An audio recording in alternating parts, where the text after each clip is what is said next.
आजकाल घरांना छोटी बाल्कनी असते, यामुळे बागकामाची आवड असणाऱ्यांना रोपं लावणं कठीण होतं. मर्यादित जागा आणि हवामानाचा विचार करता काही गोष्टींची काळजी घेणं गरजेचं आहे. काही टिप्स फॉलो केल्यास तुम्ही बाल्कनीमध्ये कमी जागेत देखील झाडं लावू शकता. जसं की सूर्यप्रकाश. तुमच्या बाल्कनीतील सूर्यप्रकाशाचा अंदाज घ्या. तुमच्या बाल्कनीत किती वेळ आणि कसा सूर्यप्रकाश येतो हे रोपांच्या वाढीसाठी अत्यंत महत्त्वाचं असतं, कारण बहुतांश रोपांना 4 ते 6 तास थेट सूर्यप्रकाशाची आवश्यकता असते. 4 ते 6 तास सूर्यप्रकाश येत असल्यास गुलाब, जास्वंद, कढीपत्ता किंवा मिरची यासारखी झाडं लावा. तसंच कमी ऊन किंवा सावली असेल तर मनी प्लांट, पीस लिली किंवा स्नेक प्लांट अशी रोपं निवडा. रोपं लावण्यापूर्वी जागेचाही अंदाज घ्या. जर बाल्कनी लहान असेल तर भिंतींचा वापर करा. हँगिंग बास्केट्स तुम्ही लावू शकता. ग्रिलला अडकवता येतील अशा कुंड्या वापरा. तसंच उभे स्टँड्स वापरून कमी जागेत जास्त रोपं लावता येतात. कुंडी. बाजारात विविध आकारांच्या कुंड्या असतात. त्या विकत घेताना तुमच्या बाल्कनीच्या जागेनुसार विकत घ्या.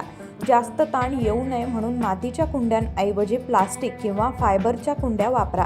जर तुम्हाला बजेट फ्रेंडली पर्याय हवा असेल तर छोट्या मातीच्या कुंड्याही घेऊ शकता. मात्र कुंडीला खाली छिद्र असल्याची खात्री करा, जेणेकरून पाण्याचा निचरा होईल. शिवाय कुंडीतील माती कोरडी झाल्यावर रोपांना पाणी द्या आणि कुंडीखाली ट्रे ठेवा, ज्यामुळे बाल्कनीची फरशी खराब होणार नाही.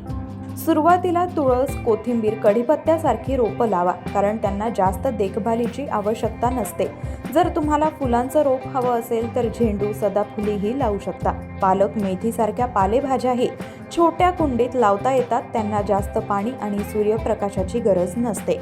बाल्कनीसाठी साधी माती वापरण्यापेक्षा हलकं मिश्रण वापरा, म्हणजेच साधी माती आणि कोकोपीट.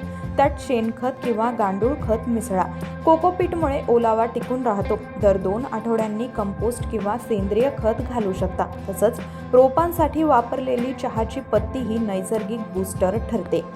कीटकांपासून रोपांचं संरक्षण करण्यासाठी झाडांवर कडुलिंबाचं तेल फवारणं फायद्याचं ठरतं. तसंच पानांचा रंग बदलला असेल तर छाटणी करा, यामुळे रोपाची वाढ खुंटत नाही. अशा प्रकारे तुम्ही बाल्कनीमध्ये देखील बागकाम करू शकता.